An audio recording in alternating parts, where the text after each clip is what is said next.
So I'm trying to do a single layer perceptron. We'll try to build our own thing and we'll try to see how this works. Okay. We are trying to start with the simple inputs. Matplotlib for plotting, NumPy for your this, and random is for that. Okay. And we are initializing these weights.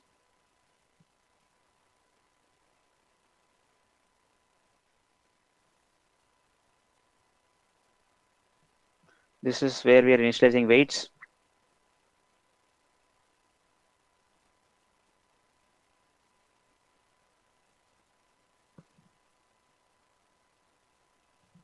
This is for, okay, again, this is just to demo. This is not your thing. And even otherwise, right? You'll always initialize weights. Initialization of first step of initialization of weights, right? First.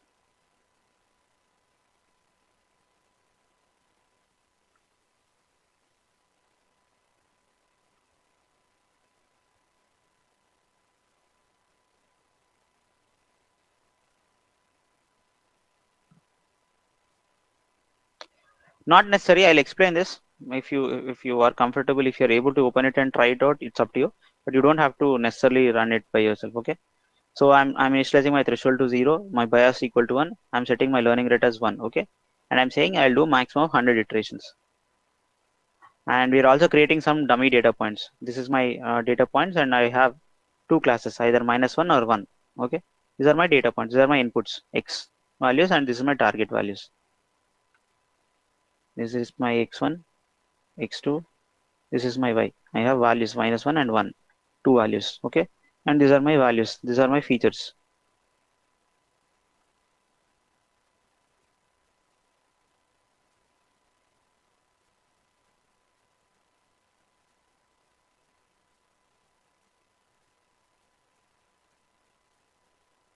Okay. Again, I am trying to initialize some colors. Okay. For the sake of plotting, this is for plotting. Initializing colors. If I get my prediction right, I am trying to use red or blue for -1 and 1 respectively. Okay.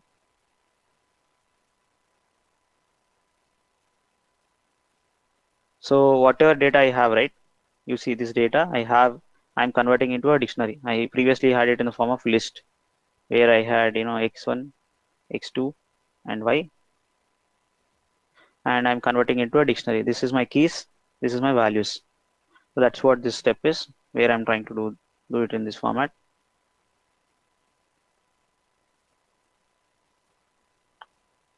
So here I'm writing a helper function where I'm trying to take this data. You remember this data is in a list, right?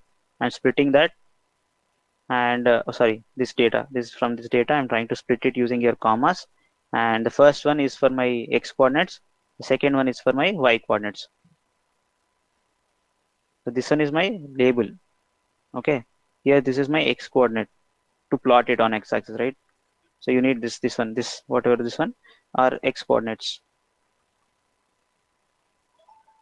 So whatever you have here, these are all your Y coordinates. Okay, you can plot. For example, you have 0.77 here and 0.76 here. So that way you'll plot. So that's the idea behind that.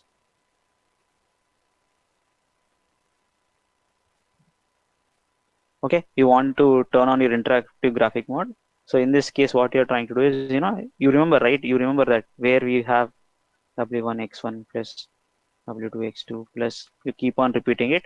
You have sigma, right? 1 to n. So your entire set of features, you're trying to do this across all your features. W n xn I is equals to 1 to n. Okay, this is what it is, right? So you're trying to do this. So that is the step programmatically. So once you have all this, on top of this, you'll add your bias, right? That is this step. This sum, this is your output. Here you are not using any activation. Typically you'll have activation, but in a perceptron we are ignoring the activation part. So this just for a demo purpose to understand and help you how it works. Okay. So this is your multiplication. This is your addition. Next part is, whatever value you get, right? You want to check if it is greater than threshold or less than or equal to threshold. So that block of code is being written here. If output greater than threshold, y is equal to 1. If it is less than threshold, it is equal to -1.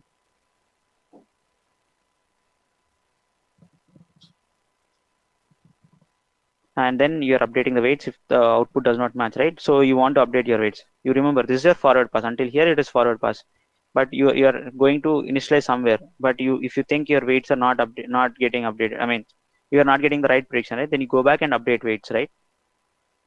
So that is the step. If the weights of the output does not match, if they do not match, then you are saying, okay, if it matches, it is correct. You don't have to do anything. But if it is not matching, right? Then for each of them, you are trying to update weights. For each weight, you have weights from W1 to W1, where n is equals to number of features. So for each of those weights, I have to update my weights. So for each of them, I'm trying to update my weights. How am I updating my weights? Wj is equals to learning rate into your gradient. This whatever is this, right? This is here how you are trying to refine your gradient. So currently, since you do not have an equation, you're manually computing those gradients. You're manually writing the formula implementation for your gradients and trying to update it based on that. Okay. And then you're similar to how you update your weights, you're also updating your bias using your learning rate. And you're trying to add a statement, error printing, update setting weights to this. So you're adding that statement, and then you're trying to print. If that is the one, you're trying to print the answer. So if that is correct, if it is not less than that, if it is not meeting it, then you're predicting that your output is wrong.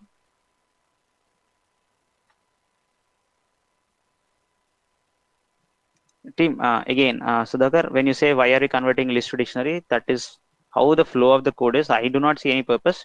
You can write it in your own way. So the idea is to demonstrate how your single layer perceptron works. So there is no exact justification on the need of doing it or doing it. If you're comfortable of doing it in a different way, yes, please feel free to do it. Okay. I'm just explaining what the code block written is here doing. If I have to implement it, I might not do it. I'll directly use the list and go ahead and do that. Okay. So I update my weights, I print my answers, and then go ahead and plot it.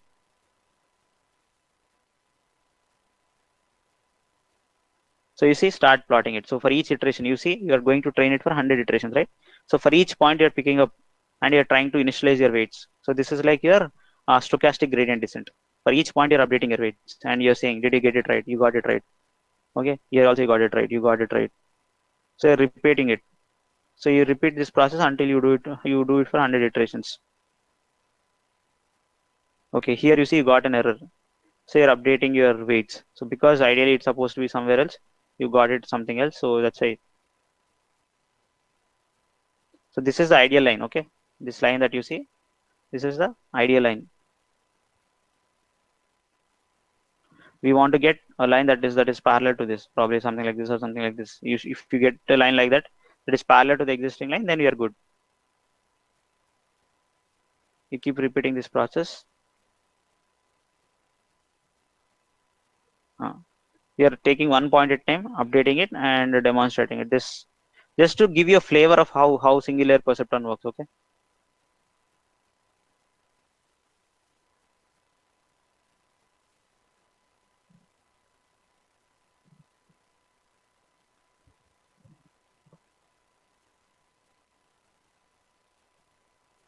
So like I said, right, this TensorFlow also comes with its own data sets. So from TensorFlow.keras import datasets, or since we have already import Keras, we are using keras.datasets mnest. So you can similarly you have different other datasets. If you are curious, you can look into this. So when I run it for the first time, it will download onto my machine. But if I rerun it again, it doesn't have to do that because it will save it locally. And because I'm running it on Google Colab, right, every time the session gets connected, you have to rerun it. But if you're doing it locally on your machine, right, that's it. If you download it once, it will be there on your machine. You'll not see this particular prompt again.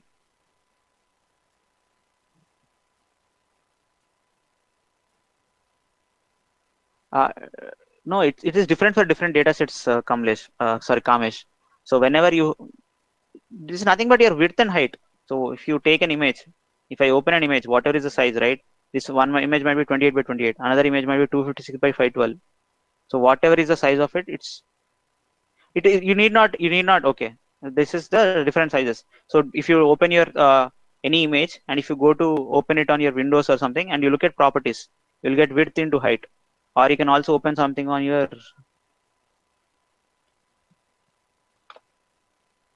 1 second. I'll open and show this.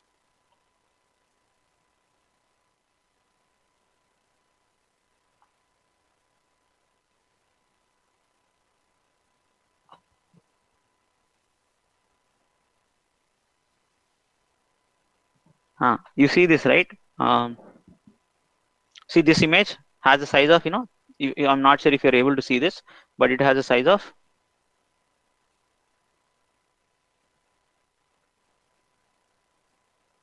1300 by 1065, and this is 3-channel image, RGB image. Okay, if I open a different image, it might have a different size. For each image, it might be different based on how you have derived this image and all. So for the sake of this one, right, this MNIST dataset was defined and it was standardized, so it has a size of 28 by 28. But different datasets will have different sizes.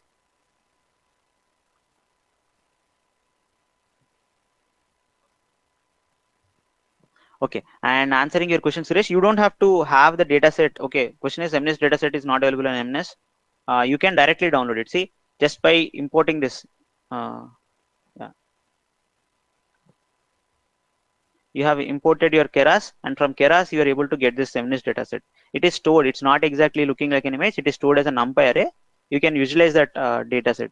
You see, I can plot one of these images. So this is how it is. Currently, it has a shape of 28 by 28. See, and I have 60,000 images in my training, 20,000 images in my, 10,000 images in my test.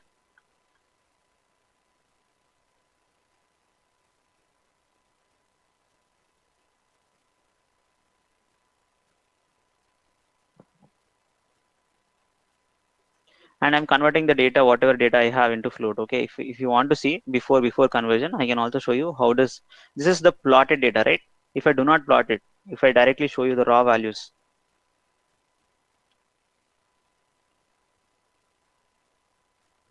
this is how the data looks like. You have 28 of this value. So whatever is black, right, that's kind of zeros. Whatever is white, that is very bright. That's 255, closer to 255. So it's like, think of it as switch off and on. If it is off, it will be 0. If it is on, it will be 255. So it can have anywhere between that. So if you start looking at it, right, you see, what is this image? 0.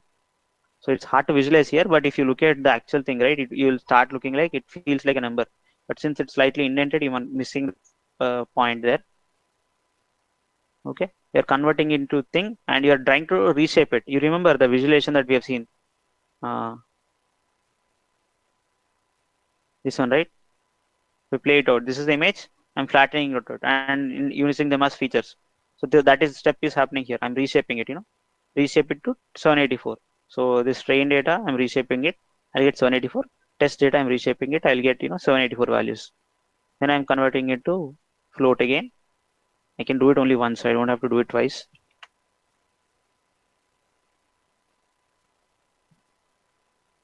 Okay, and I'm trying to normalize. Even in your classical machine learning models, right, you always normalize your data. You want to correct, Kamesh. So it is always in the range of 0 to 255. You'll see here.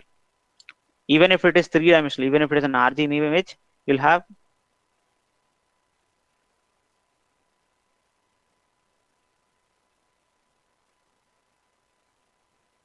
so you have 3 channels. So each channel will have 0 to 255. This channel also will have 0 to 255. You have 0 to 255. Okay, that combination will give you different colors. You have R, G, and B. Each channel will have different images there.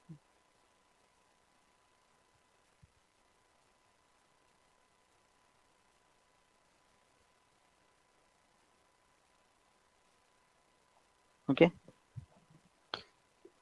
Next step is you are trying to normalize it, so that way instead of having values from 0 to 255, you're converting it into the 0 to 1. So always do this whenever you're applying neural networks. You do this, or anytime you have distance-based models, right? Whenever you have distance-based models, normalization is important step. Okay, here in this case, we are trying, whatever you're trying to do is called min-max scaling. You're trying to divide it in the range of minimum and maximum values, but yeah. And the last step here that you're trying to do is, you have your numbers, right? 0, 1, 2, 3. So typically you do one hot encoding, but to do that similar thing in Keras, I can use two categorical. From Keras utilities, I can use the function two categorical. What will this do? For example, if the value is 0, right, it will be 1, 0, 0, 0 until 9 zeros more. So this is how it looks. Similarly, if it is 8, right, 0, 0, 0, it will be 1 and 0. So this refers to 8th position. This refers to 0th position, so on and so forth. So that's what this step does. I'm trying to apply that on my label. So after making that one hot encoding, this is how the data looks like. Earlier, you remember y1 is look like 0. Now it changes.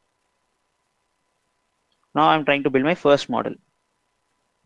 From TensorFlow, I'm importing TensorFlow. I'm trying to do this. Okay. From Keras import sequential, like I said, sequential is the first thing that I do. Then I add dot add name of the layer. Like I said, right, your hidden layers are also known as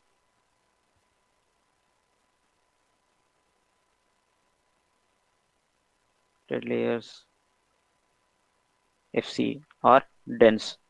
So in TensorFlow, whenever we are trying to refer to dense, that means that we are talking about fully connected layers. Okay. So I am going. This is a single layer perceptron. That means that I only have one layer. So single layer perceptron, I have only one layer. I have 10. This is equals to number of outputs. So why do I have 10? I have 10 classes. And I have to specify my input shape. Why 784? You remember 28 into 28. That is 784. So this is my number of features. Okay, this naming convention, this is optional. This is just for your understanding, to understand and interpret what that layer is about. Okay. And you are specifying softmax. Why are we specifying softmax? Because this is a classification problem. Okay, that's it. My layer definition is done. I have defined my layers. So after I define my layers, what is the next step?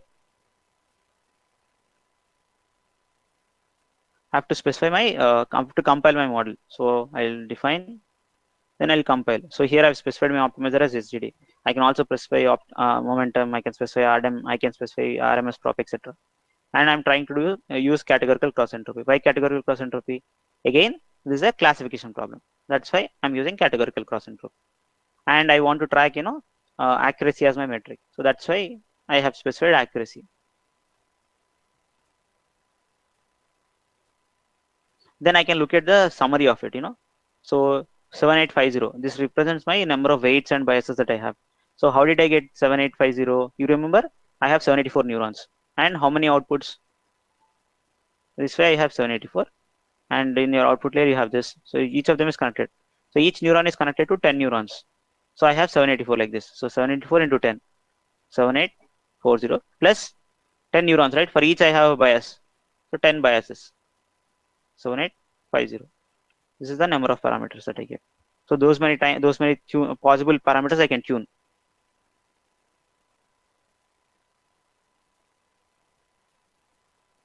So then I can do model.training, because you remember what are the steps that I have to do?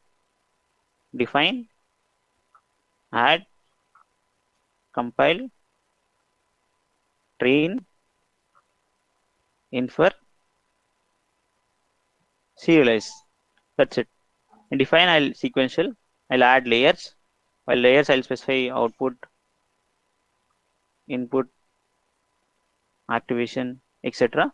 In compilation, I'll specify optimizer, loss, and metrics.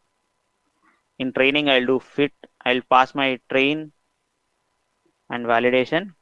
Then I'll specify my epochs and batch size. Okay, in inference, I'll pass my data to infer on. Serialize, I'll give the path to save and model to save. Okay, this is all the steps. So I'm done with my compilation. Next step is training. So here I'm specifying my batch size, epochs, and what is the size of my validation.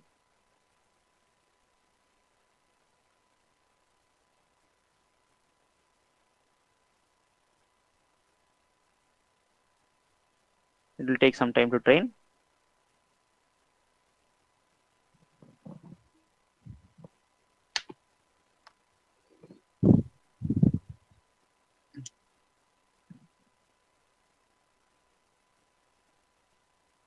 Okay, while it trains team, any questions? Any questions on how we are approaching these steps?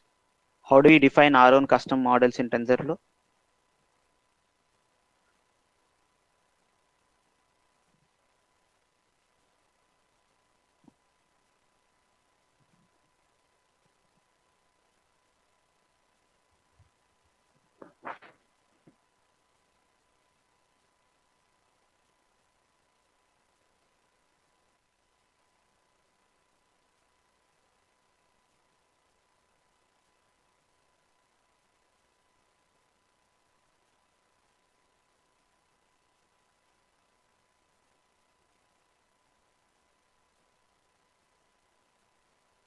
Kamesh, the question is, suppose if we give 10 epochs, we will understand accuracy or not?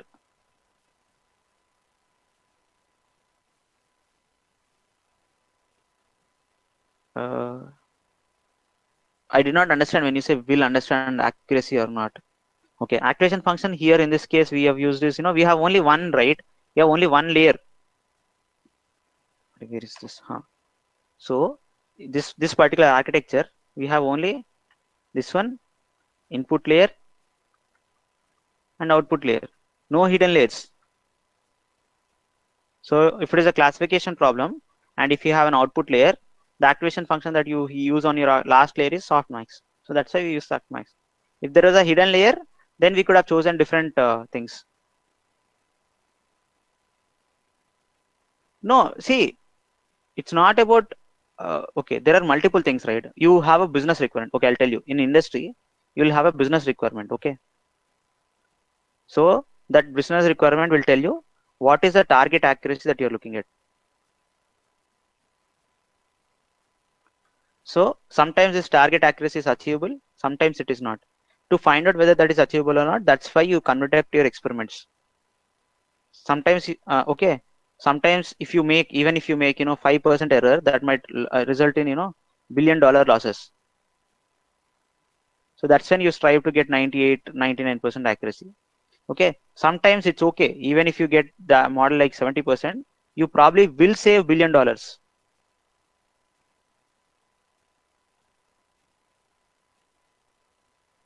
So in the industry, this is what drives it. The business requirement always drives your target accuracy.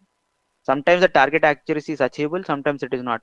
But even when it is not achievable, if you're losing so much money by making even 5% errors, right, you would not go for that model.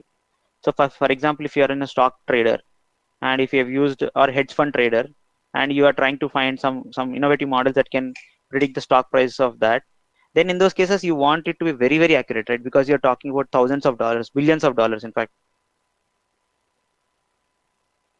The loss function. Did I answer your question, Kamesh? So is it good enough? Depends what accuracy you're targeting. If you're targeting a 90% accuracy, then if it does not reach that, then you train for longer or you change your architecture. If it achieves 90% and if that is your target, then good, you can stop it. If you achieve that in 2 steps, stop it at 2 steps only. Okay. Team, any more questions? Any more questions on this? Now everything else will be an extension on top what you have learned. Okay. I set a lot of ground for this. We talked about all the steps, all the things that we are using. Now we are comfortable. We know what is the optimizer, what kind of optimizer is possible, what is the loss function. We also understood, what kind of layers we have, what kind of activations we choose for that layers. All that we have in place now. It's only about putting those things together.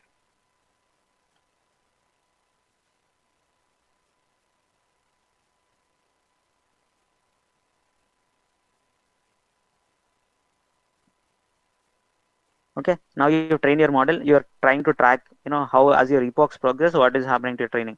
So initially when you started off, your training is, accuracy is only 75% or something like that, 72, 73%. But as you progress, right, your training accuracy has increased. Now we are close to 91, 92%. Okay. And your test accuracy, it all started, when you started, it was around 86, 87. But as your training progressed, you got an accuracy. I mean, here we are talking about test, but exactly what we are talking about is validation. Okay, validation only. This is not test exactly, this is validation. This is validation. I'll change that once and for all, right? It will be easier.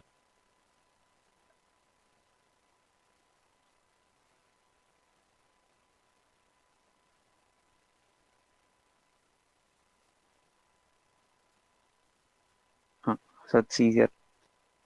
Okay. Similarly, I can test my performance on my test data as well. So you can get the summary of the model using model.summary. You can get the configuration of. Yeah, you can use that as well. You can try it.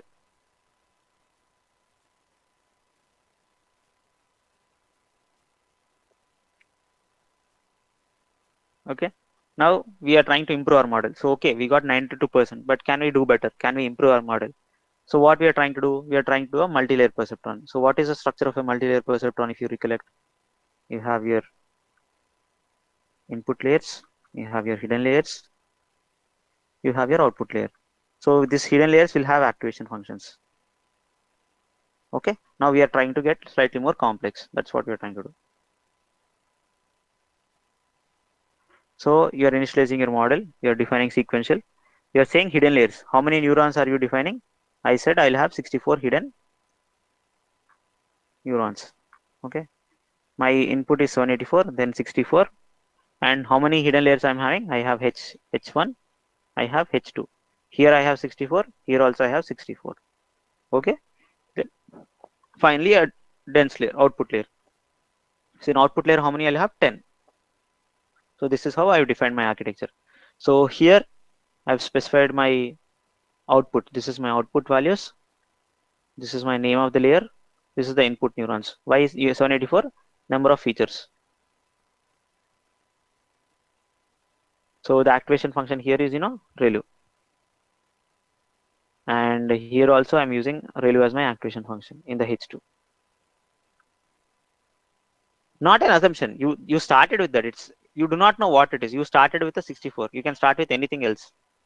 It's not exactly. It's a choice. It's a choice that you made. You can choose. It's arbitrary. If you ask me, is it an arbitrary thing? Yes. You can start with 16. You can start with 32. You can start with 128, 256. Up to you. Just to show the how do you do this? Okay. So you have specified your outputs, name of the layer, inputs, activation. Then you are adding another layer. In the second layer, you don't have to specify. You don't have to specify your inputs because whatever is the output, right, will be input to this layer. So if you have your input H1,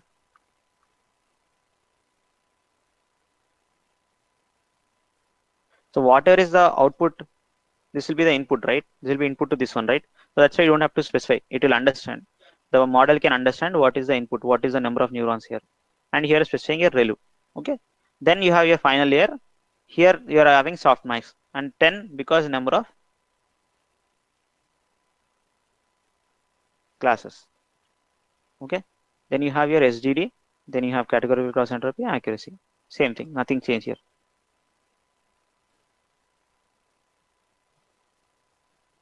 Go ahead, train the model.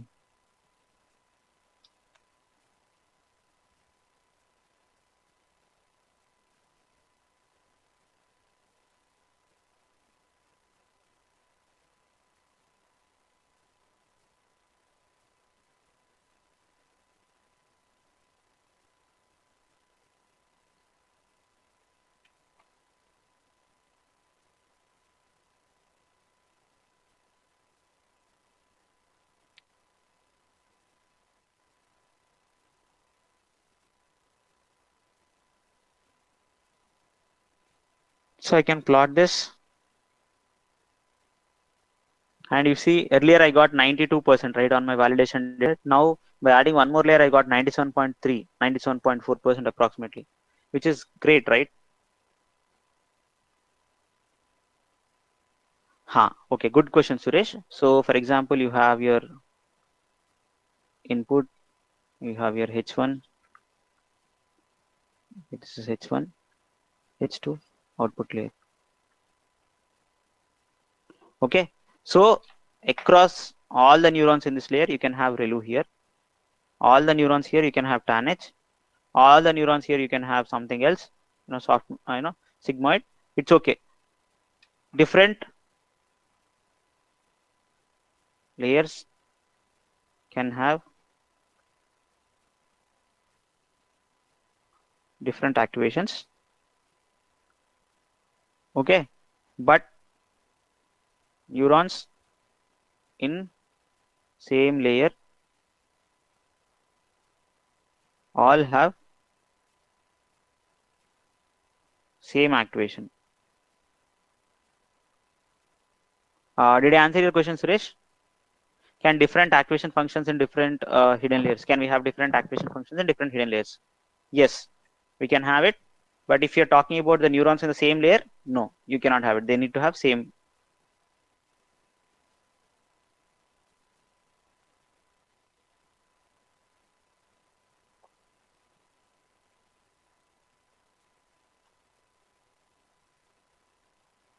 Okay, it is still getting trained. So once you train, you can also explore the weights of each of the neurons. Okay, 784 neurons. How is the weights and all? You see, as you increase your number of layers and hidden neurons, see, 10 in 784 into 64.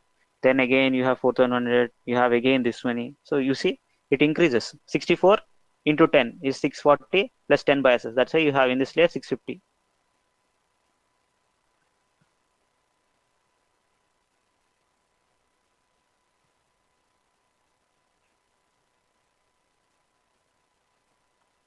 Okay, that's how you define your models. You can also get configuration, understand what is the constraints. Do you have any constraints on your bias, regularizations, and all that? Okay,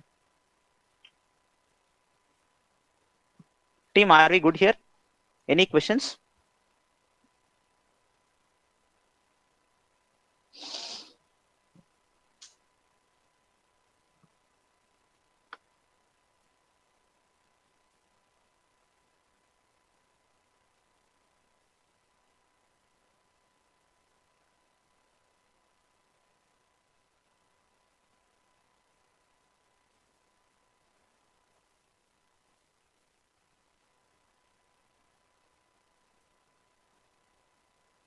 Good question, Pushami. So how do we know? How do we know which neuron will be activated or not? It is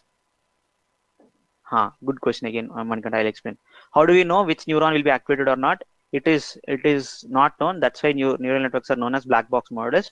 So for that, you have to use a lot of interpretability techniques. That's an active area of research to understand what is happening inside a neuron, which neurons are getting activated versus which is neurons not getting activated.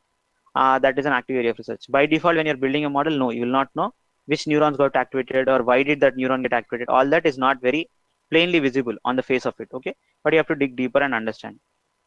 And Kamesh, the code is already, like I've shown, it is available on LMS. You can download it under this one. So this second bit of code, it is under demo classifying file. Getting started with TensorFlow. It is under this location. Okay. And Manikanta, what is none in the shape of output column? It is a good question. So that none is a placeholder. Okay. Because you do not know what is the batch, right? Until you go ahead.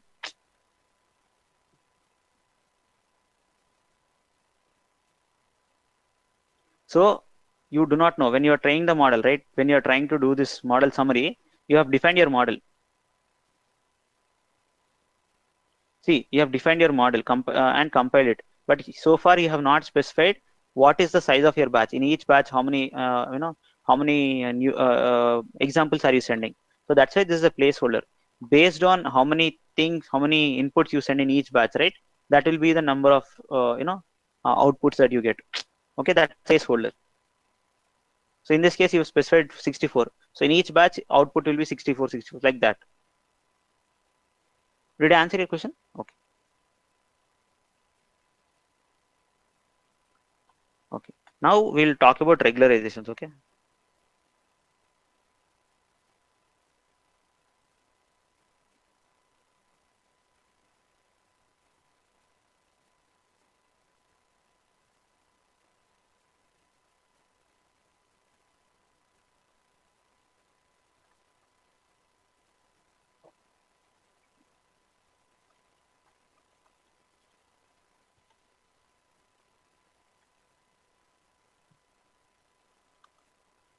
So what is regularization?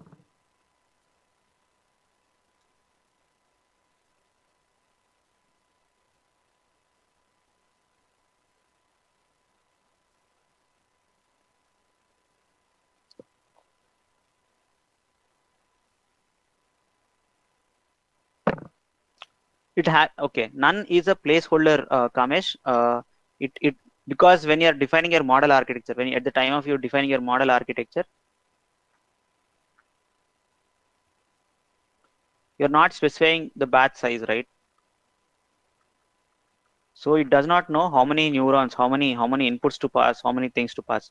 So this first one acts as a placeholder.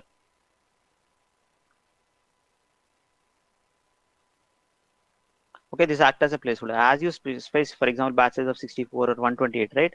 So based on the size of this, it will start sending that many outputs to the next one in each batch. So you're just initializing it to none when you start off, but as you progress, when you define your batch size, right, accordingly it will pass that many inputs or that many samples to the training set.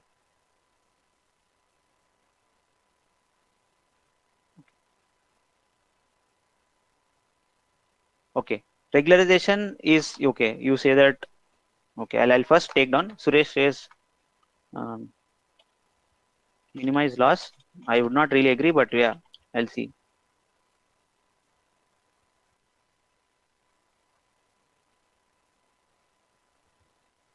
Okay, so basically regularization is nothing but a technique to reduce overfitting. Okay, your data, when do you call your data is overfitting? For example, your training loss.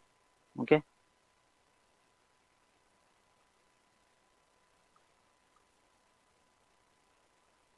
validation loss or test loss. Okay, this is epochs. Sorry, loss. Okay, you want your loss to be as low as possible, right? You see, after this point, your training loss is decreasing, but your validation loss is increasing. So this is the case of overfitting. Okay, you do not want your data to be overfitting. So for that reason, you have different regularization techniques. So in your classical machine learning, you must have already seen you have L1, L2, and something like that. Okay, you have L1 and L2 regularization techniques. Okay, but in neural network, along with this L1 L2, there is another popular technique called dropout. So dropout is used to minimize overfitting. So why there is a chance for your neural networks to overfit? You see this, right? Even by just building 784, 64, 64, I had some 100,000 parameters, like close to 1 lakh parameters, right? That is too many parameters for a simple model. For a two-layer network, if I have so many parameters, I might randomly initialize. Even by sheer accident, I might randomly initialize and probably by heart my data, right? I'm giving it extreme capability. So it might not learn or generalize, but it can by heart or memorize my training data. So you do not want to do that. Your goal is not to minimize the loss on training data. You are trying to build a model so that it will do well on unseen data. You are using this historical data as a reference point to learn the patterns in the data. That's the whole idea. You do not want it to memorize your training data because it is not necessary that exactly the same data will happen in the future, right? You just want to understand the general patterns of the data, and you are trying to use the historical data to come and understand the generalized pattern. Okay, so for that reason you want your data that randomly not every neuron gets activated every time. you know as Pushmi pointed out, randomly some neurons get activated.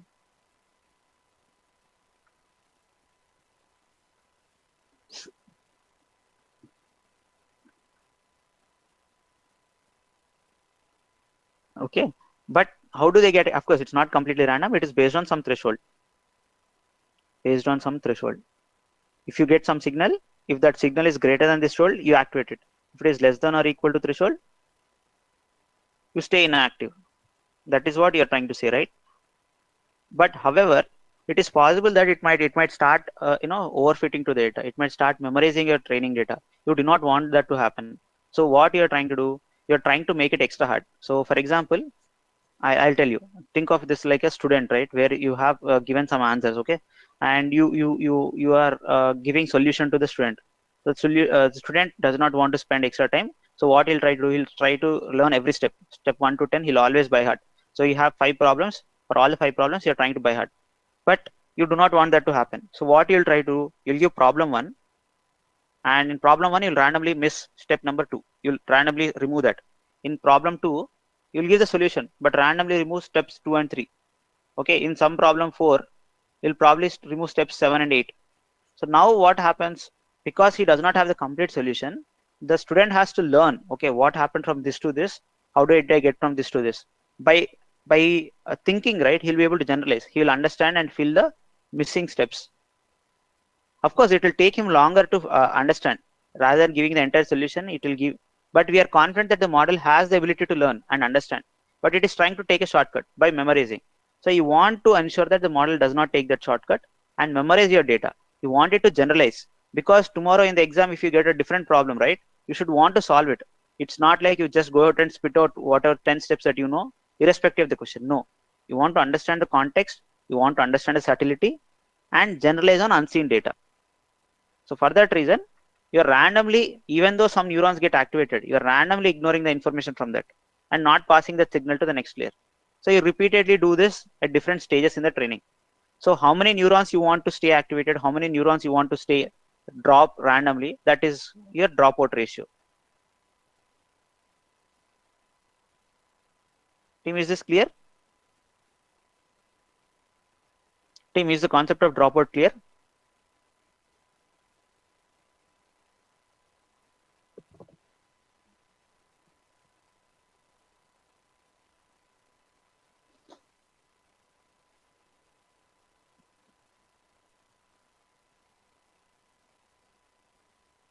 Not layers, activation from some neurons. You see this, right? You're randomly dropping signal from this.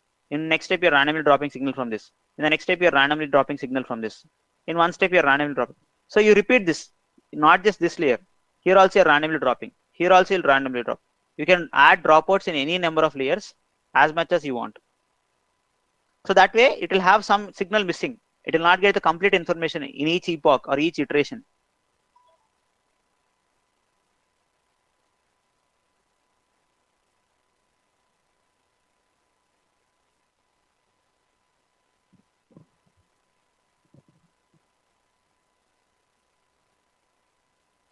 Team, are you able to follow?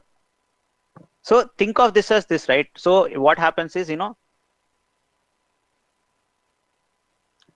that's why you'll train longer. Of course, there is a chance. That's why you'll give the model more time to train, right? You probably need longer epochs because it has to understand by itself. It has to understand and understand missing features, that, this is missing, but in general, this is important. It will figure it by itself, because like I said, right, think of a student who has the capability, but he's a bit uninterested. He wants to take a shortcut. You want to ensure that he does not take the shortcuts. So you make it difficult for him, but he will eventually understand. Of course, if you make it too difficult, if you, instead of, probably if you have 1 to 10 steps and you remove 5 steps every time, right, he cannot learn anything. But you should make it in the range, probably remove 2 steps or remove 1 step. Decide that based on the complexity of the problem, based on the skill set and ability of your network. Decide how much of the neurons, how much percent of the neurons you'll drop out from each layer.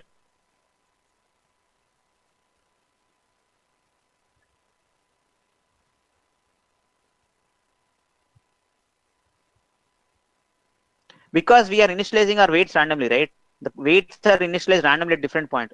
Okay, again, I'll read this out question for everyone. All the inputs are passed to all the neuron in a layer, and each neuron has same activation function. Then where we have multiple neurons with same activation function. See, they have same activation function, but the combination of this, right, W11, you remember, W11X1 plus W121X1, X2 plus these weights are different from the weights that you get here, the weights that you get here. At each point, whatever is bias is different. So that's why you get that combinations. Okay. Yes, Suresh. So even though you're trying to miss these values, it has to generalize. It has to come up with robust features. Even when your data is missing, it has to come up with a way that can generalize. So that is the idea. The intuition is, for example, think of it like simplest way of understanding dropout is, think of it like you're trying to test a student. Okay, you don't want the student to memorize. You have 10 problems, but you know that tomorrow in the exam you'll not get the same 10 problems. You'll get some other 2 different problems. Okay, but you want him to do well. But because the student is sharp, he is able to by heart this or memorize this. You don't want the student to memorize. So what will you do? While trying to give him the solutions to these problems, of course, you have taught him the concept or whatever. You do not give the complete solution. You give something missing. In something else, you'll give something else, but you'll miss something else. Probably 1, 2, 3, 4. Here you miss this one. Here you have 1, 2, 3, 4. Here you'll miss this one. In probably another example, you'll miss the first step, second, third, fourth. and you'll miss this one. Okay, so that way, by looking at the series of things, he will eventually figure out, okay, in this case this is missing, this is the value that I should write, here this is missing, this is the value that I should write. He'll try to generalize that ability, right? So based on that, he'll try to do well. So that's the idea behind this. So the idea of this is to combat overfitting. Okay, and we know answering a question, we do not want our training data to do well. No, it's not about not wanting your training data to do well, but it's about, you know, ensuring that it does well on test or unseen data. So even if that means that you sacrifice, you know, some 2 to 3 percentage points on an accuracy in training data, it's okay. So let me tell you like this. For example, you have a model where you on training you have 98%, but on test you have, you know, 60%. Versus there is a model on training data you got 95%. Okay, on test data you got, you know, 87%. Which of those models is better? This one, right? Even though you got more accuracy in training, it's okay. That data is already over. You're not going to use this model for historical purposes. You're going to use it for future purposes. You want your model to do well on unseen data, the future incoming data. So for that reason, you would choose this. So you'll take a trade-off so that it will do well on unseen data. Okay. Team, any questions on activation functions?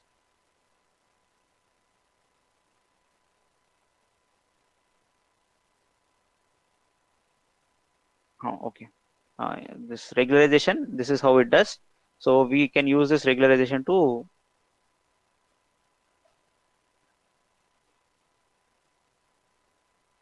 here itself here. Okay, so we can add dropout. So we can add a different model where we are adding a dropout to avoid overfitting. Okay, you do the same thing. You initialize your model, then you are here in this case you are adding hidden layers as 128. So of course you can also take 64. There is not much of a difference. I don't know. I think I've changed it one time. So check it if you have in the LMS. I'm not sure what is the size of this. Okay, I'm using 64 only, but you can play around. You can change your hidden layers as well. Same thing, but additionally, after adding your hidden dense layer, right, you're adding a layer where you're specifying, I will randomly drop 30% of the data points. 0.3 indicates that I'll randomly, in each iteration, I'll randomly drop 30% of the neurons. Okay, here again, I'm trying to randomly drop 30% of the neurons. I repeat this step. And finally, I have my dense layer. I can go ahead and start building this. That's what. If you are underfitting, then you have to add more complexity to your model or reduce the dropout percentages. That is also a valid question. How do we handle underfit problems? So that's why you have this performance, right? That's why you are tracking this. As you progress, you are tracking what is happening here. You know, is my validation accuracy also decreasing with my training accuracy? Sorry, or is it dropping, or is it not learning anything? You can track this, right? As your training is progressing, you have access to all these metrics. So you'll look at them and you'll try to address those things.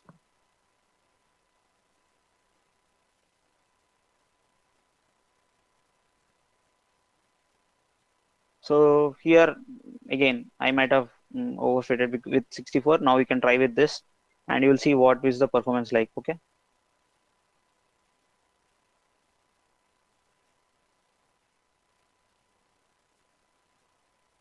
Okay, the same thing I can also try by changing my optimizer. Earlier, you remember what was the optimizer? I was using SGD. Now I'm trying to use Adam. Exactly, Vinod. Okay. The question is, if we, in case if we increase the number of very high, then there is a chance for the model to get overfit on the training data. Yes, you're right. So to address that problem, we have a technique called early stopping. I mean, we are top of time, so I'm not sure we can do that. So in TensorFlow, you have something called callbacks. Okay. So we have callbacks which can help you do early stopping. So you don't have to train your model until 1000 epochs or 100 epochs. So you can stop it. So there is a way to do that. We'll see that in the next session when we come to that. Okay. So you can also train this by